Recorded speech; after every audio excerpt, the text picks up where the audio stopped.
All right, hello and welcome everyone to the third webinar in our Survivor Focus webinar series. My name is Angie Railing and my pronouns are they, them. I am a prevention coordinator here at WCASA, and today we have WCASA staff attorney Ian Henderson, WCASA board member Don Helmrich, and Wisconsin for Women's Health founder and executive director Sara presenting on engaging survivors in policy and social change. I will be hanging out in the chat, so if you have any questions, please type them there. We will be doing questions throughout the presentations, but also at the end. So if you feel more comfortable asking the question at the end, that's perfectly fine too. So I will turn everything over to our presenters. Thank you all for being here. Thanks, Angie. As noted, I'm Sara Finger. I have now 18 years. I have been leading the Wisconsin Alliance for Women's Health, and I will share slides in just a second. I hope, as Angie reiterated, that everyone is home or someplace safe in this weird weather. And I just want to celebrate all of you for, joining this conversation today. As I'll make note in my presentation, those of you who even dip your toes in those advocacy waters, your unicorns, your Jedi, whatever, saying or unique thing you want to refer to yourself. But there are so many people that sit on the sidelines of policy and democracy. And I just want to celebrate each and every one of you to taking the time to be here today. So my presentation, I decided to go and I talked to, I want to make sure it's going to show. Okay. Everybody see the little panda bear? Okay. So I know often when we talk about policy, people don't always have the best taste in their mouth. It doesn't always sit well in your stomach. It hurts your head sometimes. I completely understand, and policy and politics often get confused. But at the Alliance for Women's Health, we believe that policy should happen with you and not to you. We believe what we're seeing right now as a women's health organization, which, by the way, our vision is that every woman, every age, every stage of life is able to reach her optimal health, safety, and economic security. And so right now we're seeing women on the menu instead of in the policymaking kitchen, helping to inform the policies and systems that can help ease, the pressures of life and help us reach our optimal health, safety, and economic security. So I had put this presentation together a couple of years ago when, people were feeling really frustrated by the world. And, here we are still in 2022. And I think there exists a level of frustration, almost a hopelessness, like what can I possibly do? And so I hope you'll all enjoy the cute little animals, which help, I think, make this work maybe a little bit more easier as we dip our toes and get a little deeper into those advocacy waters. So again, I said, it's better to be in the kitchen rather than on the menu. And I understand that a lot of people right now are hesitant to even try and look for that door to that policymaking kitchen because you often, there's barriers that exist that keep you from going to that kitchen. And one of the biggest barriers I hear is that people feel like they have to be a sous chef to even enter that kitchen, right? And the truth is you don't have to be an expert on anything. You just have to have your own story and your own reality to share. And so again, when we accept all these barriers that keep us from entering in and doing something in that kitchen, and again, I will tell you, I am not a cook.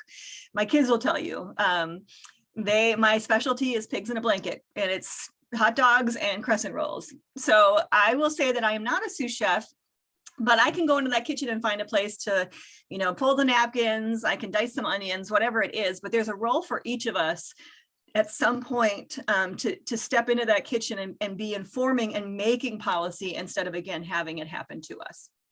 I get it. We're all incredibly exhausted right now. I personally have suffered from anxiety and panic attacks my whole life. It's a really tough time. So I want to center ourselves in that right now, that it's an overwhelming world. And again, there's a lot that's keeping us awake at night. There's a lot that's worrying us. There's a lot of opportunities we see. But again, so often it's like, how do we even begin to do something about that? So so this is my slide saying we're all in this together. So we're all in this together. Again, I'm going to use some quotes and some images today, and then I'll go through these slides and I'll be happy to answer any questions and have more of a discussion. But, you know, there's no power greater than a community discovering what it cares about. And this is my favorite part about my job. In the 18 years I've been doing this work, coming to meet with, virtually or in person, meeting with communities who, you know, are already gathered around a vision, around an opportunity to solve some problem. And so the Wisconsin Coalition Against Sexual Assault, I've been working with you guys all for a long time, probably since our inception. And I've always really appreciated the community built with the Wisconsin Coalition Against Sexual Assault. And I think there's such incredible power when you are together for a common vision and a common goal. And the great thing is now you're seeing across different women's health groups. So whether it's mental health, whether it's breast cancer, whether it's maternal child health, reproductive health, you're seeing us all, you know, recognize the intersectionality of our issues. And so our community is just strengthening that much more.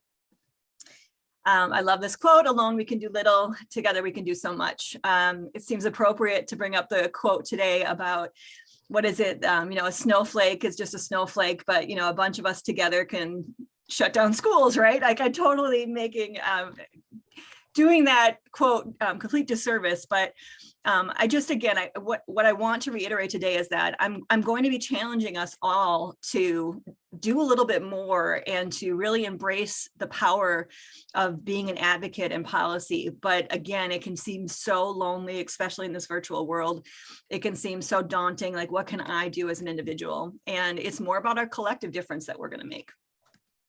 There's a great book that kind of helped me about 2016, 2017 after that election. There's a book called Emergent Strategy by Adrienne Maree Brown. And I happened to be on vacation in Eagle River at the time, and I'm looking out at a lake, and I'm reading about how this author really looks to nature as the examples of amazing resilience. And that's what it's going to take right now, is this resilience, the resistance, the regeneration. And so this book, if anybody, again, has the time, which we really don't a lot these days, but I don't know, for me, this book was a driving force midway through, not midway, but, you know, as part of my career, and that has sustained me in continuing to do this work, you know, through 2022. It talks about examples of nature, such as how geese will fly in a V, right? And, you know, nobody really pays attention to who's at the lead and who's leading that V. But the beautiful thing that we learn in this book, and what we just learned from nature, is that they take turns. Geese take turns leading the flock. So it's not the one that has to, you know, lead the entire time and do the work guiding the entire journey, right? And the beautiful thing about geese is that they actually have, you know, a system in place in which if one of them is injured, if one of them is tired, they'll actually stay back and a partner will stay with them and give them a chance to rest. And then they can always catch up with a flock later. And again, I'm reiterating this concept today because it's going to be so important for us to remind ourselves that it's not up to Dawn, it's not up to Ian, it's not up to Angie to do all of this on your own. This is going to take, you know, a kind of nature-like network to achieve what we want to achieve in policy and systems change. There's also an example of mushrooms. So I don't know if anyone's a mushroom fan. I surprisingly am meeting a lot of people that really love mushrooms, whether it's the artwork or whether it's the taste of them. But the example of the mushrooms is that, you know, a lot of times you don't appreciate, you can, you know, take down one mushroom in a forest, right? And it's gone, but you don't appreciate what's underneath the surface. And that's this amazing network of roots that will keep mushrooms going and prevailing for generations, for centuries. And so this is just another example in the book about how mushrooms are one of those examples of resilience. Another quote I just love is just the parable of the choir. If any of you have heard of this, this angle is that, and I'm not a good singer either, so I might not be a good chef and I'm not a good singer, but I understand from people that do sing is that the way choirs can hold notes for a really long time is that the choir, the collective group of those singing, allows for that one person to, you know, step back if I need to catch a breath, if I need to, you know, reset myself, and you don't miss a note. Like the song continues, right? But you're allowed to step down and take your break and then join the choir back up. So again, I think you're all getting the point, and maybe it's just the pictures you're enjoying right now. And so at this point, I think it's so important that we take time to just breathe. Look at this cute little, I don't know, is it alpaca? Is it a llama? I don't know. It's adorable. But just to, reflect, and like, we're still here, right? Like, after everything that's happened, to us globally, and personally, like, we're still here. And just for a moment, reflect on that and celebrate that. And then what I think is really important is that as we start to, center ourselves, give ourselves the grace and the gentleness that we all deserve, the celebration, the regrounding of ourselves, is that in our minds right now, and Ian and Dawn are going to talk more about this, right, is that what is it that you imagine to be better in the world? And I'm a women's health advocate, but, it might be, related to the pandemic right now. It might related to safety. I mean, what is it that you imagine would be better, or what, what doesn't have to be the way it is today? And yesterday we worked with legislators to introduce paid leave legislation in Wisconsin. And that was part of our conversation yesterday, is that it doesn't have to be the way it is today. Let's imagine a world where people can not risk their economic security to care for themselves or a loved one. And so, this is our opportunity to reimagine, to, everyone's talking about what is the new normal. Well, this is our opportunity to help define what that new normal is. And I think it's so important that we start, instead of, again, what I'm against or what I'm struggling with, like, I imagine we have paid leave in Wisconsin. Like, I imagine that especially women, like, we're not having to do the impossible and balance it all. And we have this ability that, most developed countries around the world have. And so I declare, like, my vision is that, we have the ability to care for ourselves and our families and not risk our economic security. And then let's echo chamber the heck out of it, right? Like, we need to reverberate in the best way possible. It's that ripple effect. And, that one snowflake outside right now is not necessarily going to do this damage, but when they're collecting right now and creating, schools all across the state to shut down, that's how you make a difference, right? So it's really, again, maybe your individual vision, may not be Dawn's vision. Any available advocate, please take the call on the line. Oh, sorry.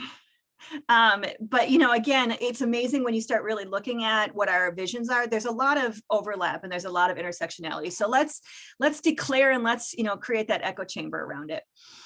The truth is we cannot force someone to hear a message they're not ready to receive. So I put this slide in a couple of years ago when I was talking about the state legislature. And, right now we introduced paid leave in 2019. We introduced paid leave yesterday. The legislative environment right now, we just have a set of legislators that might not be ready to receive the call to, prioritize paid family medical leave in Wisconsin. But we have to understand the power of planting a seed. That by having that press conference yesterday, by introducing this legislation that's likely not to go anywhere in the current state legislative environment, we are giving a little bit of hope, right? Like, we are planting that seed for a garden so that people all across the state are like, it doesn't have to be this way. I don't have to try and do the impossible through the pandemic or through any other time. And so I want to, again, remind us that it might seem, like, what's the point right now? Whether it's around reproductive rights or economic security, mental health, maternal child health. We introduced a Birth Equity Act last year.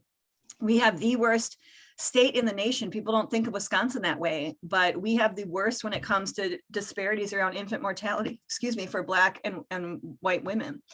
And so the fact that we've been #1 for 30 years in the nation around infant mortality disparities, we introduced Birth Equity Act last year. And even though, again, it hasn't gotten a hearing and hasn't moved, you plant that seed and remind people it doesn't have to be the way it is. And this is one of my favorites. Do you have a question? Yeah, we have a question. So someone asked in the chat, how do you go about building a network? They've been reaching out to groups and organizations for a year and a half to build a network, but there hasn't been any interest. Okay, great question. And I can't see who's asking it. So thank you for the question, whoever you are, and I'll maybe check in with you all later when I get out of my share screen. It takes time.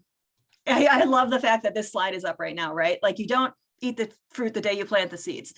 The Alliance for Women's Health was a network back in 2004, and it took time. I did 65 listening sessions around the state. And part of what the trick is that it's not about, only presenting what you have to offer. So if you're in a community and you're trying to build a network, part of it is understanding how you connect, the dots get connected between you and other priorities in the community. And so it's a lot about listening. And so again, I don't know, and I'm happy to have a one-on-one conversation about, how you start building those bridges and building that trust and reciprocity, so that a lot of organizations, struggle in not getting a network together because they only go in one-sided, right? Like, I'm just here to get you to scratch my back. And so sometimes, again, for our organization, if there's an issue, like there's new bills right now to restrict Medicaid access and put restrictions in place, and that may not be our number one issue, but I got involved in that issue so that, some of these disability rights groups and aging groups would get involved in paid leave, right? And it's not to say that it's not a natural set of issues people should care about, and those organizations have crossover. But again, a lot of people are preoccupied with a lot of different things today. We're not a joiner society. So part of it is too, like, what does it look like for you to set a table and invite people to that, right? So again, a really, really great question. One, it takes time, it takes a lot of listening, and two, like, make sure that you're looking at reciprocity when it comes to you asking people to come to your network and you engaging in their network, if that makes sense. And again, I'm happy, I'll put my email in the chat later, and anybody can follow up, and I'm happy to have those conversations. Angie, was there any more? Nope. So far, no questions, but Dawn did put a comment in the chat reiterating what you said, Sarah. So everyone, please take a look at Dawn's comment. Oh, thank you, Dawn. Again, I can't see chats, I can't see it, but I'm almost done with my presentation. I'm glad I got making Ian laugh. I can't see everyone, but I can see Ian. Ian's laughing, so I guess I'm happy. I'm successful this morning. Again, this goes back to the other slide. What is it?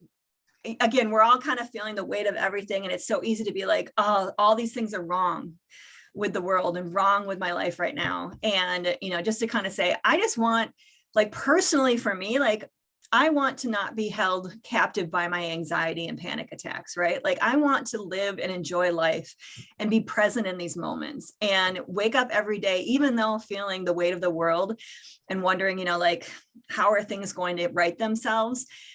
For me to be able to wake up every morning and be like, okay, my personal vision is just to do what it takes to do radical self-care right now, to connect in ways that are hard to connect, but do it anyways in this, virtual world, and to make a difference. Like, that's my personal vision. So, I ask each and every one of you, what is it, whether it's something, really at a micro level or a macro level, like, what is it that you feel like you deserve and the world deserves? And I think it's just so important to hang that in your heart, because nobody can deny that. Like, people think they have to come in with papers and evidence and statistics. And the truth is, especially policymakers and elected leaders, no one can deny your personal vision. So if you call up and you say, like, I really feel like there should be paid leave, like, especially during the pandemic, this is, whether you're caring for a parent, whether you're caring for yourself, caring for a child, like, that's your personal vision. Nobody on the other end of that phone, if you call your legislator or an elected leader, can deny that. And so really own that personal vision and make that the start of any conversation. And I'll just say, facts will tell, but stories sell. And I think it's so important that we stop putting pressure on ourselves to be an expert when we advocate, and just really, again, lead with our personal vision. I'm going to put a couple things in here about what you can do today, what you can do this year. Sorry, another question? Oh, just the cat. Hi, Angie. Okay. I just want to make note that this is an election year, and oftentimes, we only show up for presidential elections every 4 years. I cannot, again, I cannot stress how important this year's midterm elections are. The damage that's been done around women's health, safety, and economic security has really been done at the state legislative level. And you know what, maybe I'm going to break it up for a second here real quick. I know I'm not watching my time, but Angie, help me out. Anybody who wants to guess in the chat, what percentage do you guess of people in Wisconsin can identify who their state senator and state assembly person are? So there are two legislators in the state capitol. And again, maybe I can pull it up. Oh, I can. Okay. So Leah says 15%. Sierra says 20. Anybody else? 10%. Judy. I get to see my pessimist and my optimist. Denise, 20. One more. Come on. See if anybody can get it right on the head. 15% Mackenzie. Dawn. Oh, Dawn. You know, the truth is it's only 7%, Dawn. Right now, we estimate that less than 7% of people in the state can identify who their state legislators are. So I want to just make note that on November 8th, every single state assembly member is up for election. Okay. Every single assembly seat. So that's 99 different people that have a chance to vie for your vote and get rehired or get hired for the first time, right? Because they work for you. And then every other Senate district. So every other senator, the odd numbers or even numbers, any given midterm election. But our governor's up for election. We have a US Senate seat up for election. And what's really cool is you can go to myvote.wi.gov and you can preview your ballot and find out, you know, who's on your April 5th ballot. We have this app, and I might follow up, Angie, and send you another link, but we know that we have a lot of work to do to get people to appreciate the midterm elections and appreciate the power of their vote and to not leave their vote at home on any one of these election days. So the Alliance for Women's Health is using an app called Impactive. And if anybody want to download the app, you can actually search us for the Wisconsin Alliance for Women's Health. I don't know if this code, and we're having problems with the codes, but I went ahead and I created a Wisconsin Coalition Against Sexual Assault team in this app, so that if any of you, you know, again, this community of individuals here today wants to potentially use this app to help create an echo chamber, right? I can cold text or cold call or phone bank or canvas any day, but, you know, Dawn's cousin, Sue, is not necessarily going to get a text from me and be like, oh, Sarah Finger, you know, like she doesn't know Sarah Finger, but she knows Dawn. And so we're using this app. It's really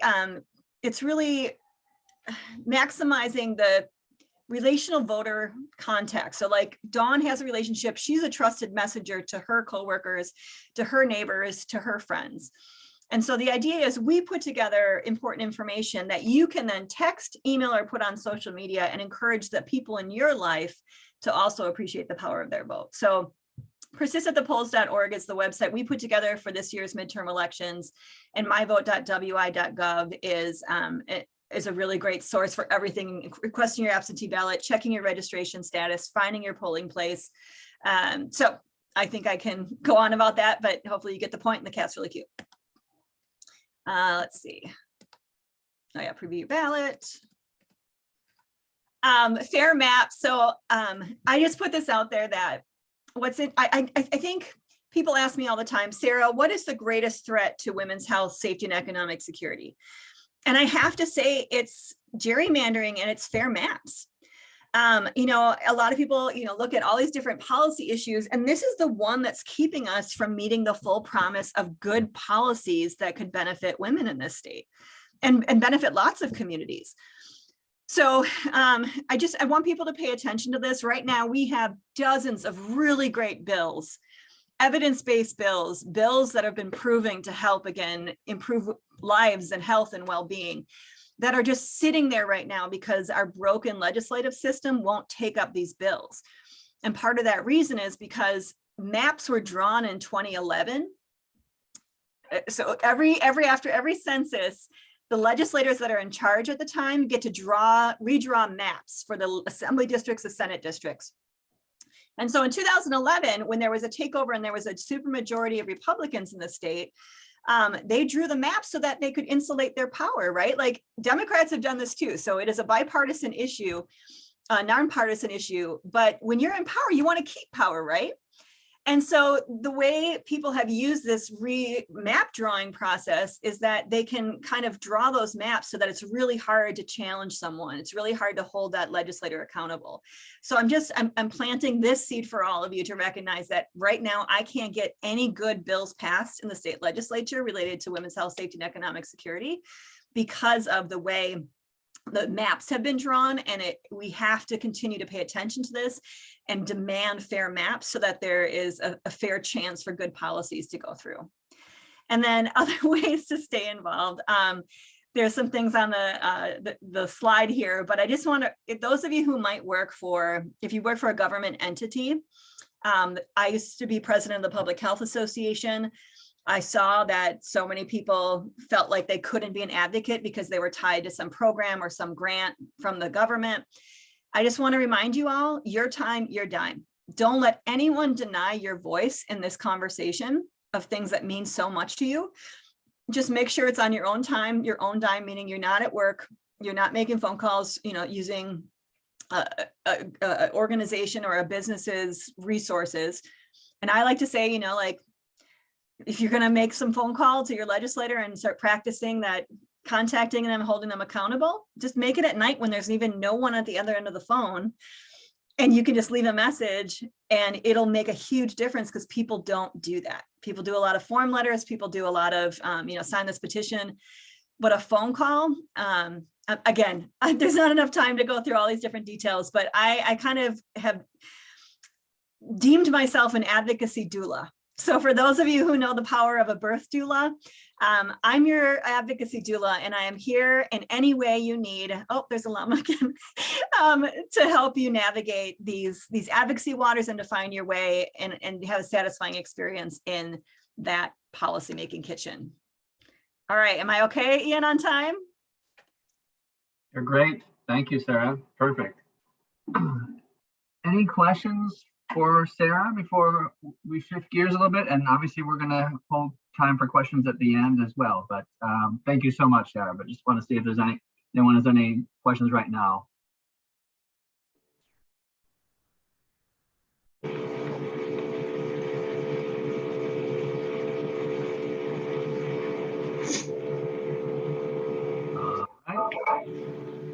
My hearing aids. Let me just get myself ready to share my screen. Just bear with me for a second. Okay. All right. Hopefully you are seeing the PowerPoint. Can I just get someone to, yes. Thank you, Don. There we go. Okay. I've got too many in there. Okay. Hi, everyone. And thank you again, Sara. That was really excellent. I really appreciate you sharing your expertise and your passion for policy advocacy. I'm going to turn off my space heater here because I'm getting warm now. And just want to kind of reflect on a couple of things that before we jump into my PowerPoint, and then I have a few slides, and then I'm going to bring in Dawn Helmerich, our other co-presenter, and Dawn and I are going to have a conversation.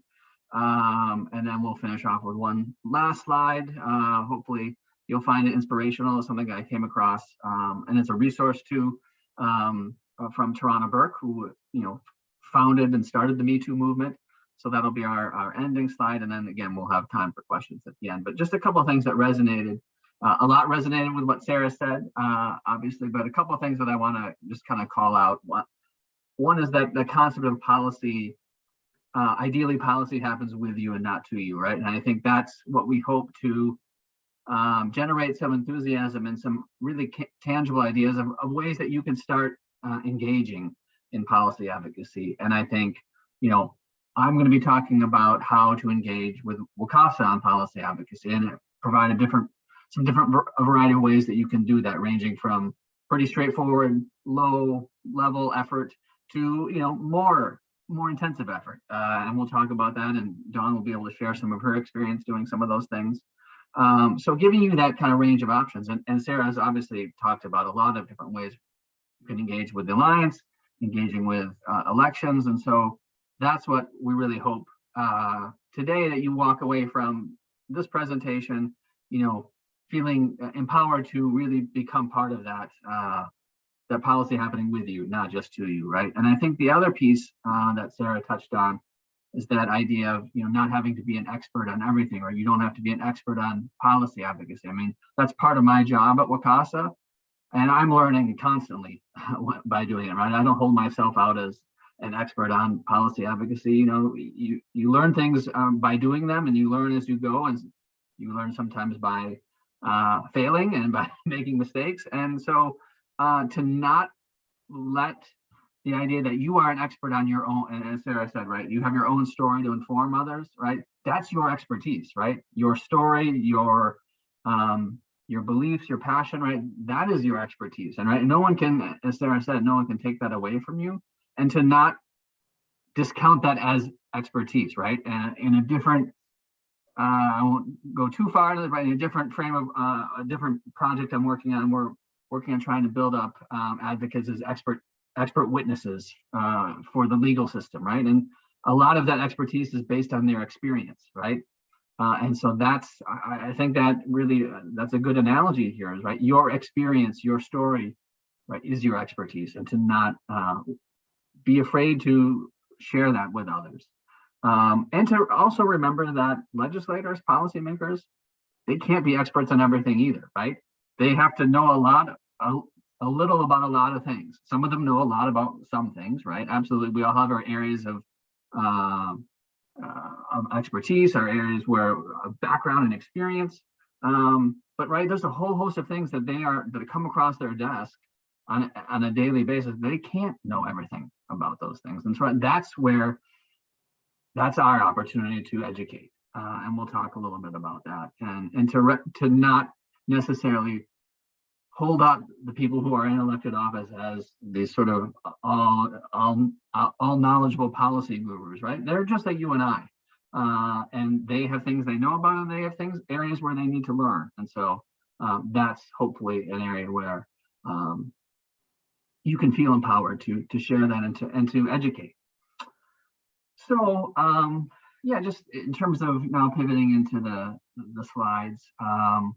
One of the things I think about policy advocacy is that's really impactful, and speaking from personal experience, that I find rewarding, is that really systems level, you're working at systems level, and that you're working towards the idea, Sara talked about paid leave, right? Like the impact that would have on people in our state as a whole, right? Like that would make a huge impact on many, many different lives. And so I think, for me, that's one of the things that I really like about policy advocacy, is that ability to make really broad change that impacts a lot of different people.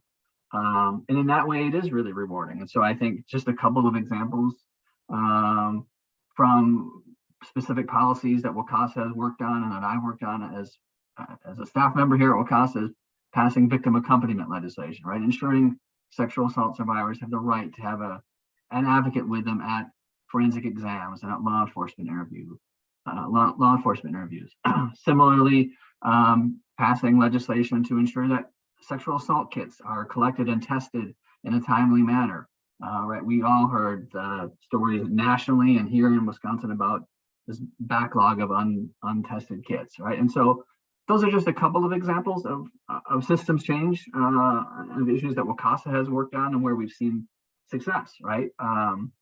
And the other thing about systems change is it can be slow, right? It is, and Sara talked about that, right? It is not necessarily rapid change, right? It can take time, it can take multiple sessions, and it may be, as Sara talked about with paid leave, right? You're planting a seed, right?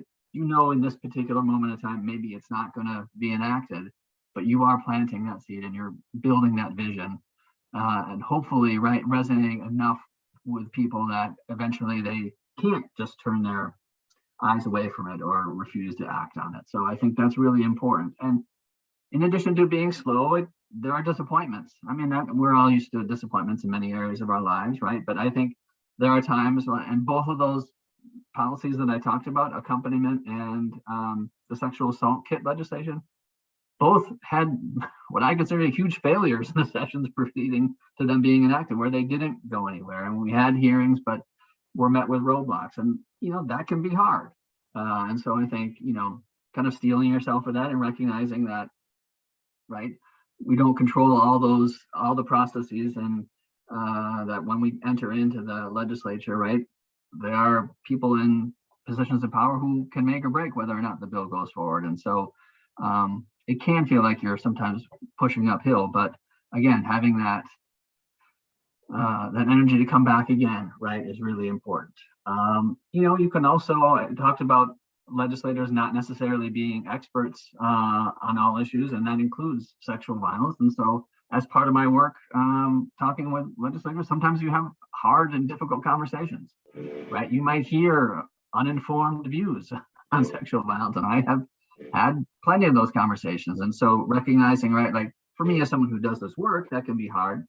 I can also imagine, right, for a survivor, that could be really harmful or triggering, right? And so again, right, just those things can happen, right? And I guess lastly, to finish up on a certainly a positive note, is you never know who you're talking to, and it's really important to remember that you never know who is a connection to the issue and what might resonate with them, right? So when you're talking to a policymaker, you don't know what their experience with sexual violence is, either personally or through family members or friends, and so that's why it's important to keep sending the message and keep talking about the importance of our work, because again, you don't know who is going to resonate. Getting a little background noise from someone, I'm not sure who that is, but you can just go on mute, that would be great. All right, so now that's a long introduction, but we'll go into a range of options for engaging in policy advocacy with WCASA, right? And so as I mentioned at the beginning, right, I've kind of grouped these by effort level, for lack of a better word, where some of them are picking up the phone and making a call to all the way to providing testimony at a legislative hearing. And we'll talk a little bit about all of those different things, and they're all important, right? Just because something might take less time doesn't mean it isn't important, right? The other thing I would definitely want to pitch to survivors who are thinking about engaging in policy advocacy is, and we make this pitch as well, right, is connecting with your local advocacy program, right? Obviously, they provide great services to survivors on a daily basis, helping survivors navigate systems, but they're also connected to WCASA, and I'll share some information about how individuals can connect with us, including survivors, shortly. But our advocacy programs are going to be on our listservs. They're going to be attending our trainings, and so that's a way that they are apprised of what our advocacy efforts are and what issues we're working on. So just another reason to think about, if you're not already connected with your local program, that's a great reason to do so. And the other thing to say is, right, while a lot of what I'm talking about is state level policy advocacy, there may be local policy advocacy efforts that you can engage with them as well.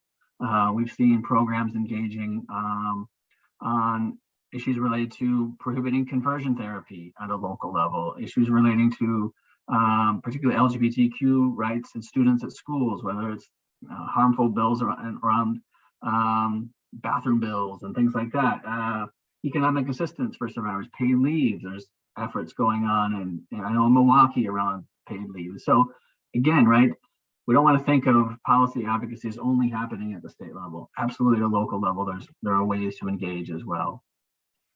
And then, lastly, for survivors who are engaging and thinking about and going to engage in policy advocacy, advocates can provide you support in doing that. And so that's just another reason to think about that. Okay, now thinking about some of the very specific ways you can engage. Yeah. There's a question in the chat, and I was going to answer it, but I wanted to have you expand on it. There's a question about WCASA endorsing any candidates. Yes, thank you. So WCASA, we are a 501c3 advocacy organization, which means, we are nonpartisan. So we cannot endorse candidates. And so as Sara talked about, given that we're in an election year, that's something as we get closer to the election, we have to be really careful about what we say related to candidates. Doesn't mean we can't talk about issues, but we are governed by the IRS regulations for nonprofits and 501c3s in particular. I'm not at all an expert on this. What I have to know is it has to be in my head of being careful about even like what stories we share on social media as we get closer, if someone is running for office. So yes, thank you for the question. And that's not something we are able to do. Some organizations are, I think, C4 organizations, and they are able to engage in electoral advocacy. Sarah, I don't know if there's anything you would add to that particular question. No, I mean, you're restricted as a 501c3. We don't tell anyone, who to vote for, but we try to inform, involve, and inspire individuals to be, effective voters. And so I put some information in the chat about Boulder Advocacy. So if you are related to a nonprofit, again, don't feel paralyzed by being a nonprofit. There is incredible work to be done to get out the vote. It's just a matter of knowing your limits. Thank you, Sarah. And it also reminded me, yes, great plug for Boulder Advocacy. The other thing we have on our website, and maybe we can send this out in chat, or maybe Angie. It's probably Angie. I don't know if you're able to take a look on our website. We have from the last election a sort of get out the vote and a nonprofit guide for lobbying, which talks a little bit about electoral advocacy as well. So Angie, if you're not able to find that, I know we can probably send it out to registrants after the fact, so don't worry about that. But we have created some resources in addition to the organization Sarah mentioned about what 501c3, what nonprofits can do, right? Because it's not nothing. It's just you have to be, when people are running for office, that's something you can't really sort of give the appearance of favoring or opposing one candidate, but there's in terms of getting out the vote and encouraging people to engage with the electoral process, absolutely. So thank you for that question, and thanks, Sarah, for the reminder on that. Angie, are we good on chat right now? We are good to go. Awesome, thank you. So in terms of the one way to support and to engage in policy advocacy would be action alerts, right? And so action alerts really are, and you can see I just have a screenshot of part of one from our website, are relatively easy, low effort ways to get involved. Really what they are is encouraging community members, advocates, survivors to take action on a specific piece of legislation, right? And asking you to reach out to your elected official to either support or oppose a certain bill, right? You can see the one we have up here is related to housing rights for sexual assault survivors. And so you can just, see up here, right? We'll try and hyperlink to that. So if you go on our website, you'll be able to see this, right? That will take you to the language of the bill, kind of that call to action. Here we're wanting them to, oppose AB 58. You can see that I picked a bad example because I have the wrong, telling them to vote yes and then saying oppose, right? You can see that we also sometimes use the same formatting. And so it's a good reminder to me to be able to track all the verbs that we're asking people to oppose / support. But anyways, right, like here's the call to action. We have a link so you can identify who represents you. So that will take you to, and Sarah mentioned, right, like here's my assembly person, here's my senator, we'll have their contact information. And then, the talking points. And so, right, I'll usually kind of highlight some of those high level, like vote yes, and this expands the current law. And then, you don't have to read that verbatim, but it's just giving you some information that you can use when you're making a call to a legislator. So, and again, in terms of, what the most important thing you say when you make the call is that you're a constituent. You can identify as a survivor when you're contacting them. You don't have to. The most important thing is, right, you're calling as their constituent, as their person who makes a decision about whether or not they retain or are reelected or retain their office. So that's really the critical piece there. How you access our action alerts, right? We do have listservs, and we have a Survivors and Allies Task Force listserv. And so on our website, you can subscribe to that. And so when we send out action alerts, right, I publish them to all of our listservs. So that's one way to receive them. We also share them on social media. And if you follow WCASA on Facebook and Twitter, that's another way to kind of keep tabs on what we're working on the policy level. But you know, these kind of calls are primarily more one-way communication with policymakers, right? They're you sending a message, talking to a staff person, and encouraging their boss or the elected official themselves, if you speak with them, to take certain action on a piece of legislation. So again, I think this is an important way, and just because it doesn't take a lot of time, again, doesn't mean it's not important. All right. Next would be meetings with policymakers, right? And so that again is something that can be done in conjunction with a local program. The other, and again, it doesn't have to be done on any specific, oftentimes it will be done around a specific issue, right? And you can reach out to your legislator. They often will have staff in a local office in your community, so it doesn't mean having to travel to the Capitol necessarily. But the other thing to know, right, is on the spring of every odd number year, WCASA and Abuse, we host a legislative advocacy day. The reason it's the odd number of years is that's the beginning of the legislative session. So this time next year, right, the legislature will just be starting the new session. It will be budget advocacy. So we hold those again at the beginning of the legislative sessions. Sorry, just getting a drink of water there. And that is absolutely, we have hold that event for not only advocates, but for survivors as well. And many times advocacy programs will bring survivors with them. That's not a prerequisite to attend, but know that that's another way to engage with legislators. And just giving you a little background on how Legislative Advocacy Day works. We have an hour or so long kind of educational program where we'll usually have some legislators speaking, talking about issues that are important to them. We host this in conjunction with our partner organization and Domestic Abuse Wisconsin. And so then we'll also talk about some of the key policy initiatives that we're working on, disseminate talking points for folks to use in their meetings with legislators. And then we kind of go over to the Capitol and people have meetings with our legislators. Now, last year it looked a little different because we did hold it, but it was a virtual event. And so I think one of the things that we will also see is that way to virtually engage with your legislator.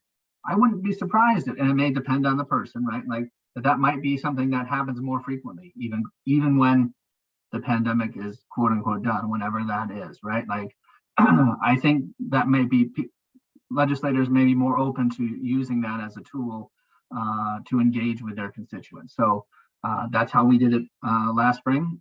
People had virtual visits, but other than that, when we were at the Capitol, we'd then kind of go on over and folks would have meetings and we'd kind of hang out and debrief with people after their visits. So that is another opportunity. And again, right, that's something that happens every other year. So it's not, super frequent, but just kind of putting that on your radar screen is something that that is available to help support our policy advocacy work and to build your experience doing that as well.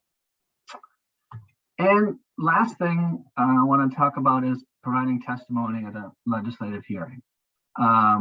That is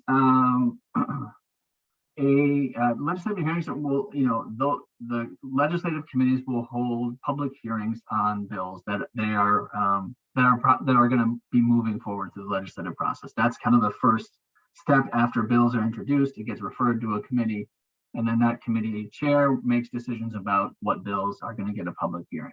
Not a public hearing, the supporter, people can, usually the bill authors will testify, but anyone can testify on a bill, right? And as a survivor, right, you can identify yourself as a survivor when testifying, but you don't have to, right? Because any member of the public has the right to come and show and attend and give testimony about their views on that particular piece of legislation. Now, obviously, your perspective as a survivor can be really impactful at the legislative hearing, because as you know, as Sara talked about, as I talked about at the beginning, right? Like that's your story and your views and your thoughts on a particular policy as a survivor can be some of the most impactful things that policymakers can hear. But there are some things just to think about as you know, thinking about engaging in that, if that's something that's of interest to you. And Dawn and I are going to chat in just a minute or two, and you'll be able to hear from Dawn about her experience doing that. Things about a legislative hearing, right? It is a public setting, right? There may be media present.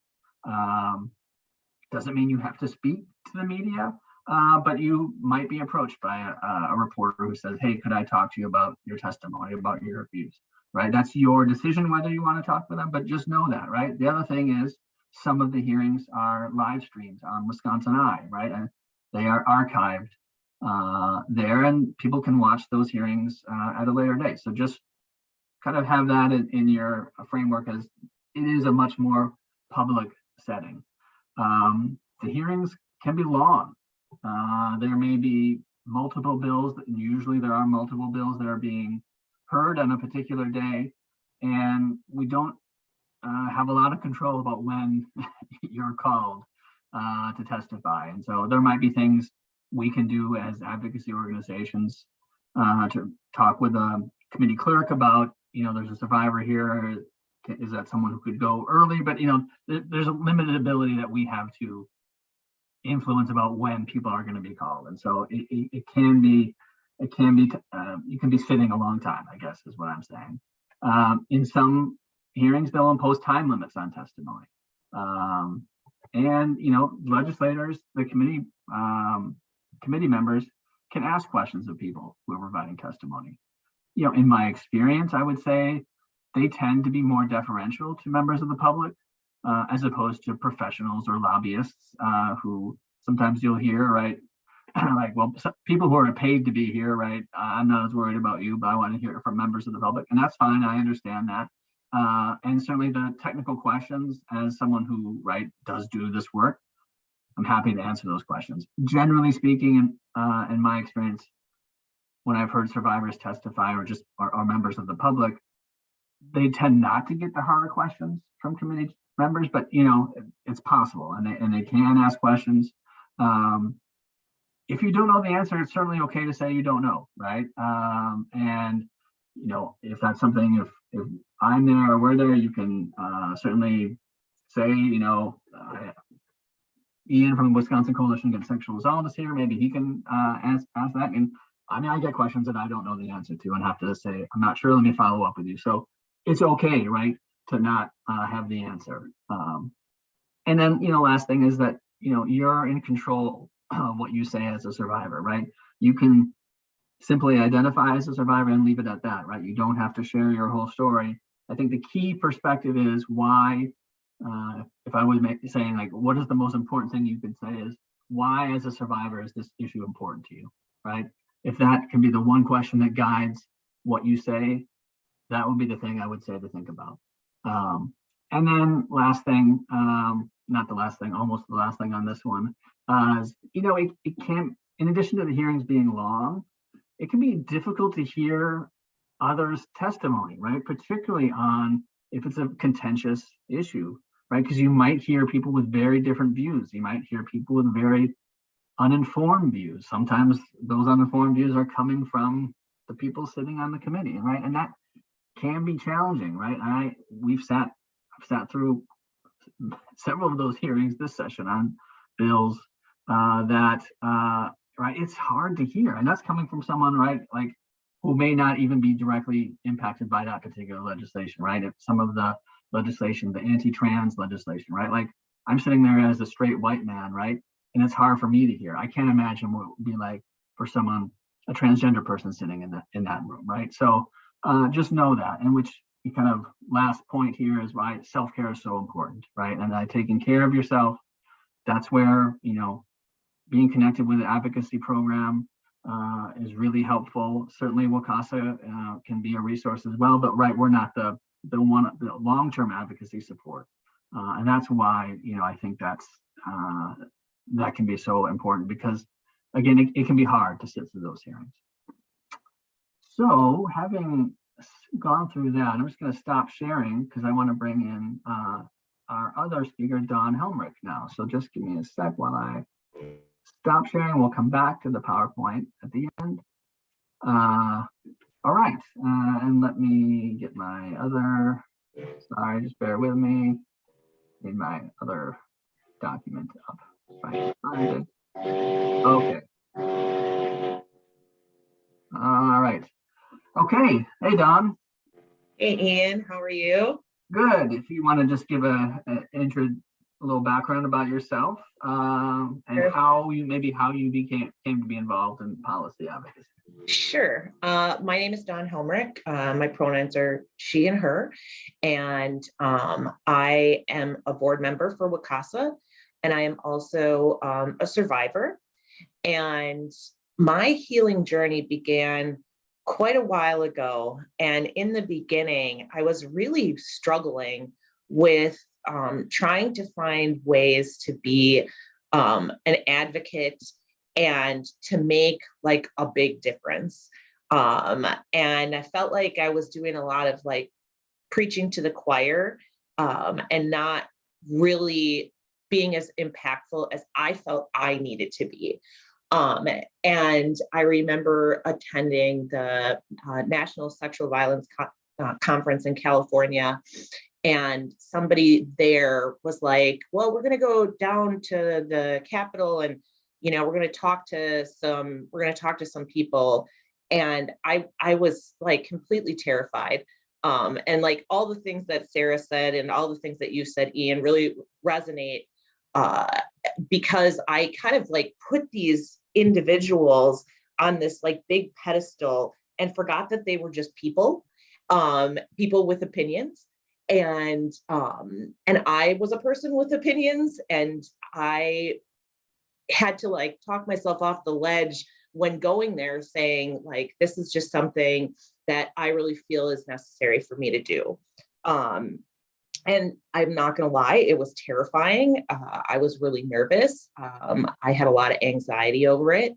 But I knew that it was something that for me was really important, because I just felt like I wasn't looking at sexual violence from a systems perspective. I was only sort of internally looking at my own personal story, and I wanted something bigger.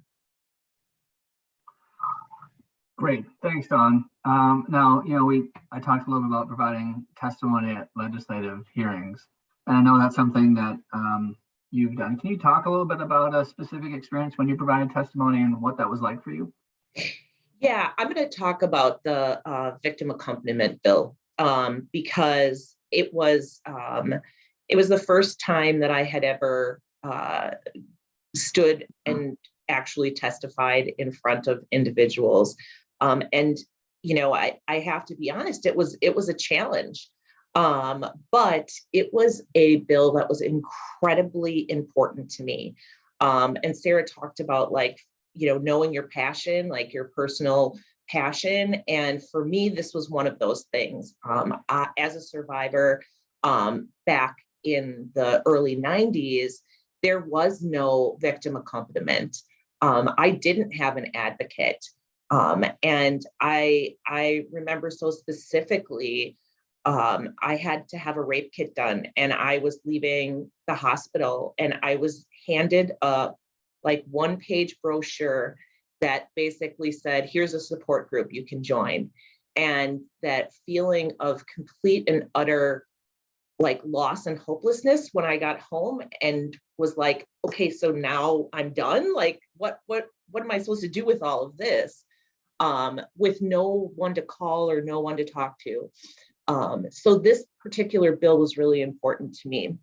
My experience, though, was something that I wasn't fully prepared for. It was very long. There were multiple other bills that were on the table that had nothing to do with this victim accompaniment bill.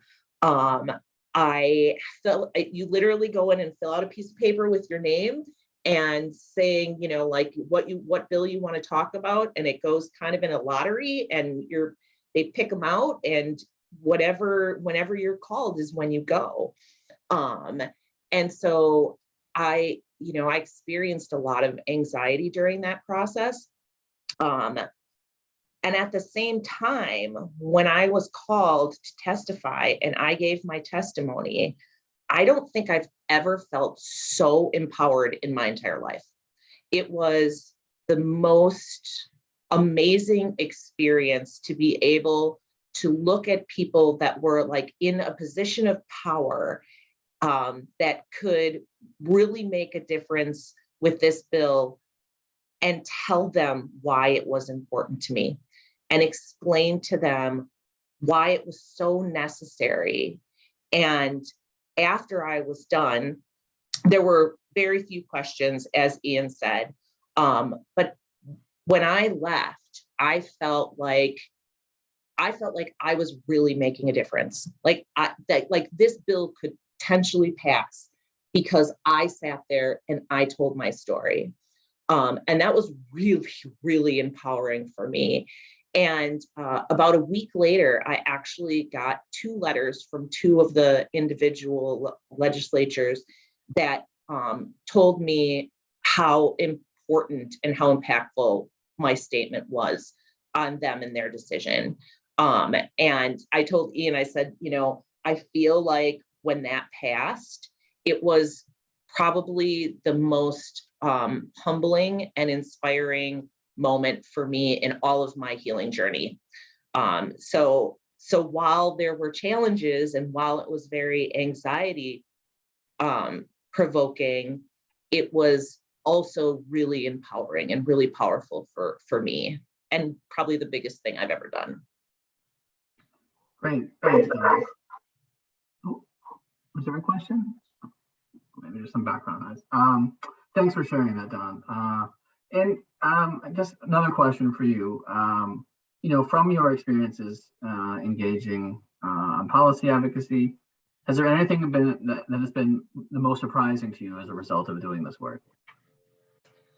Well, you know, Ian, as you talked about, you know, people have some very opposing views, and sometimes it is very surprising to hear people who are woefully uninformed, especially when they don't have the experience of being a survivor, or they aren't a woman and it's a woman's issue, or they don't fully understand the concept of the impact that some of the things, some of the words that they say or some of the actions that they do have on individuals. And, you know, I have seen some pretty crazy, you know, things from people that I just think, what's going on in your head? So that can be really surprising. And to like pocket that and like understand that, you know, that this is not a personal attack on you. Because I remember some of the things that were being said when I've testified before, and I thought, well, gosh, that's really offensive. And it is really offensive. But at the same time, to be able to pocket that and put it into perspective and understand that people are not always as informed or don't always understand is the best way for me personally to process that. Okay. Thanks, Don. And I know when you and I were chatting kind of in preparation for today and talking about different times that, you know, we've worked together on policy advocacy. You know, one of the things that came up was we like to think of, or we tend to think, oh, sexual violence is really a nonpartisan issue. And, you know, for the most part, I think that can be true. But I know the issue I talked about, the sexual assault kit legislation and the advocacy around that, and the By Your Side campaign, which was really part of DOJ a few years ago, particularly around the unsubmitted kits and making sure survivors knew that there was this effort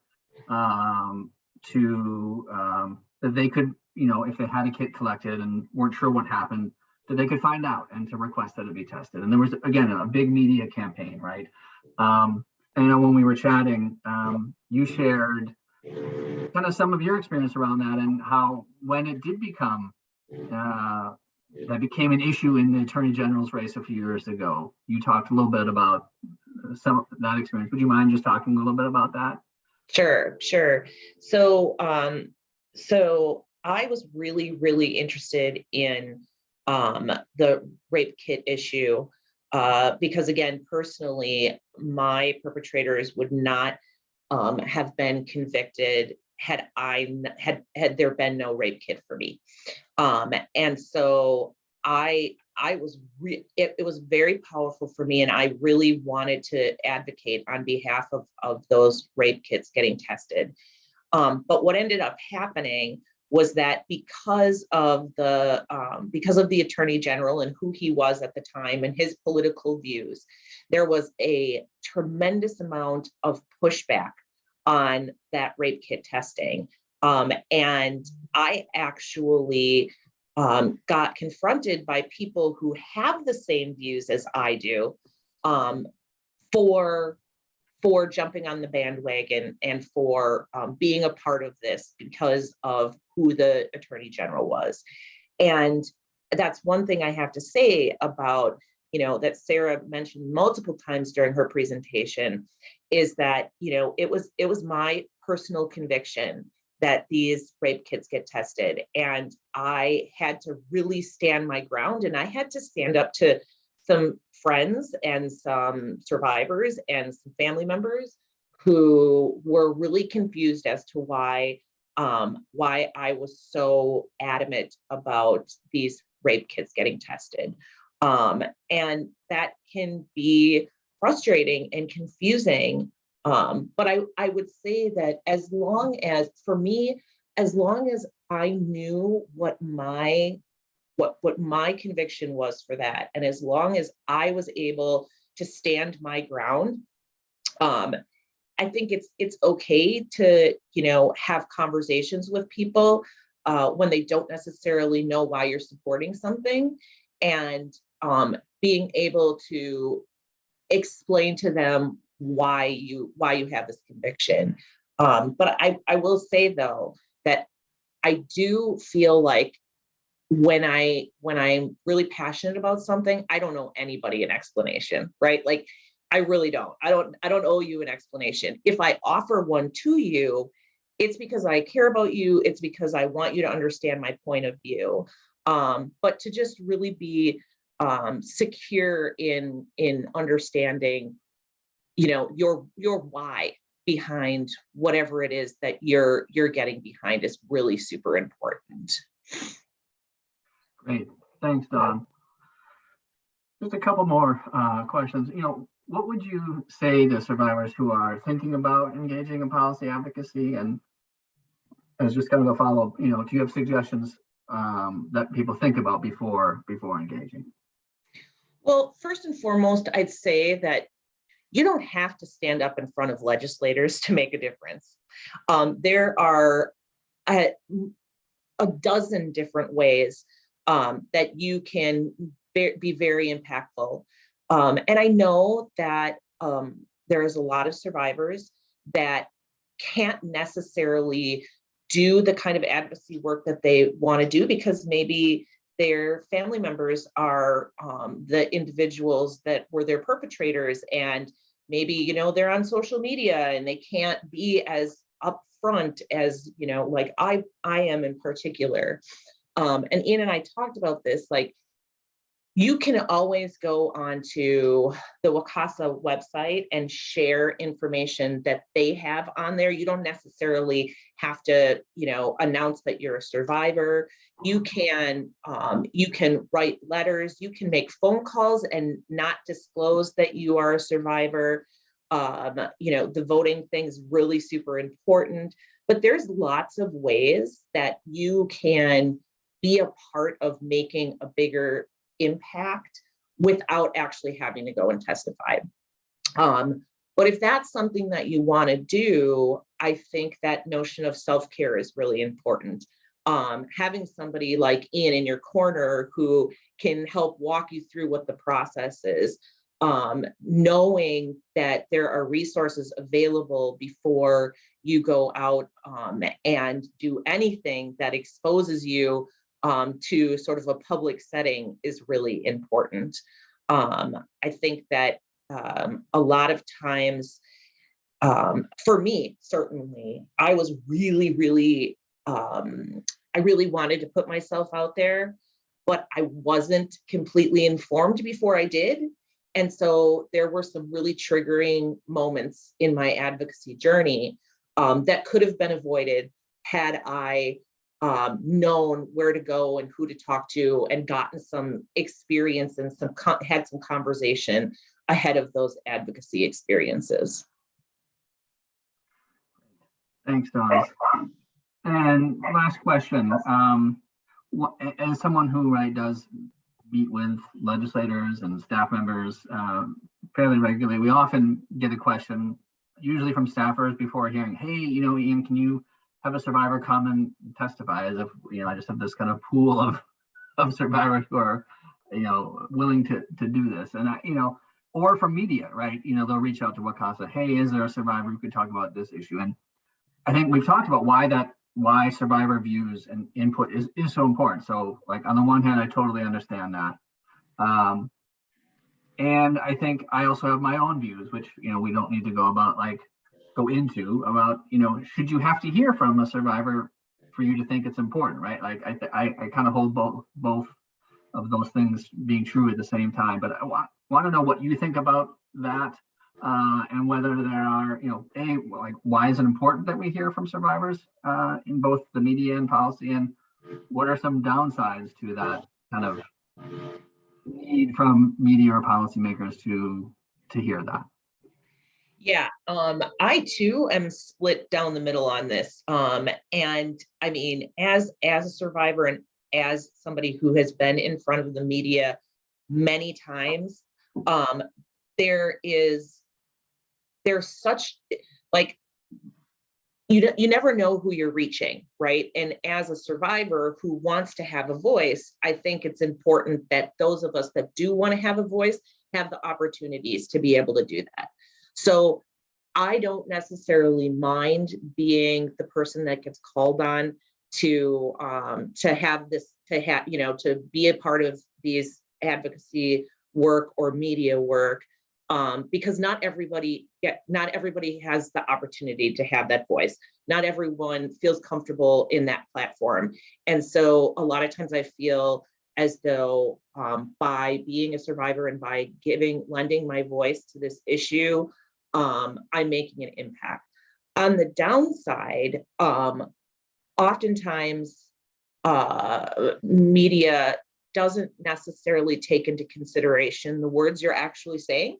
And what ends up happening is your words might get twisted, or something you said gets taken out of context, or people don't know how to come from a victim-centered lens. So they say things that can be really hurtful or triggering, and it's hard to know that going in. I will say that I don't do anything with the media if somebody will not let me review what they're going to put out there first. So if somebody's like, yeah, I'm going to write this article about you, but you can't read it before it goes out. I've made that mistake before. I would never do that to myself again, because you might be portrayed in a different light than what you originally intended. So I think that that's really important. That's another form of self-care, is just making sure what your limitations are, what you're willing to share and what you're not. And also feeling very confident in saying no. When you're in those situations and you're confronted by a reporter or, media of any kind, there's almost this instantaneous anxiety feeling of pressure to give information to those individuals, and it's your voice and your story, and you have the right to say no. And you should enact that right to say no if somebody's pressuring you to have a conversation that you don't feel like having. Thank you, Dawn. That's really good advice, and I think that goes for not just media, but if it's a question from a staff member, if it's a question from at a hearing, right? Like that, I think, and I have to, as someone who does talk to the media, I have to remind myself of that, right? Like when you're asked a question, like our tendency is to want to help and want to answer, right? Like that, it's kind of ingrained in us. We want to help out and want to give the person the answer to the question they're asking. But I think what you just said is really important to remember that, that doesn't mean we have to answer everyone's question. And I think to own that and to set those boundaries, that's really important. So appreciate that feedback and all your input. Dawn, thank you so much for all you do and for being here today. I just have a couple more slides, and we want to finish off with a video clip once I get my PowerPoint back. Of course, then I need to share my screen. Ian, remember to do that first. Okay, there we go. And there we go. Okay, we covered this. I should also say, like going back to the meetings with legislators, as opposed to if you're having a meeting like at our advocacy day or just a meeting with a policymaker, right? Like that is a more private setting, right? I kind of missed that point in terms of the individual one-on-one meeting with a legislator or with a staffer, right? That is a more private setting as opposed to the testimony at a public hearing. Again, doesn't mean you have to identify as a survivor, right? But that is kind of mentioned, that sort of range of effort levels and range of exposure, right? A one-on-one meeting with a policymaker is a little more private, right? We talked a lot about state level advocacy. Obviously, that's not the only place policy advocacy happens. Just a couple of things that I've highlighted here. I mean, our big voice in DC is the National Alliance to End Sexual Violence. You can see there, right? Like they are the kind of the voice of coalitions like WCASA and advocacy programs throughout the country working at a national level around sexual violence. And so that might be reauthorizing VAWA or working to fix the funding, like the Victims of Crime Act funding that was enacted earlier last year, I should say. So that's, they have a website and you can see there, right, have issues that they're working on, and you can find more information about federal level or national level advocacy efforts. The Survivors Agenda is something that came out late in 2020 and also has specific policy level specific policy issue areas that they're working on. So that's something to take a look at, something I've used to sort of kind of vetting policies that come across our desk in terms of how that resonates with that. And then, there's specific organizations that are working on Title IX. So the Know Your Nine is one, the National Women's Law Center. There's lots, and I'm happy to share some of those resources if you have questions. But just wanted to kind of put in the pitch that, right, not only that policy doesn't just happen at the local and state level, right? A lot of it is happening at the national level too. And then just want to finish off with a quick, very short little video clip that's also from Toronto Burke and the Me Too movement. That also is another resource that I came across when I was preparing for the webinar, and wanted to share that with you all as well. So we'll go ahead and watch that now, and we'll give Toronto the last word. And then if there are any questions, we'll stick around for that.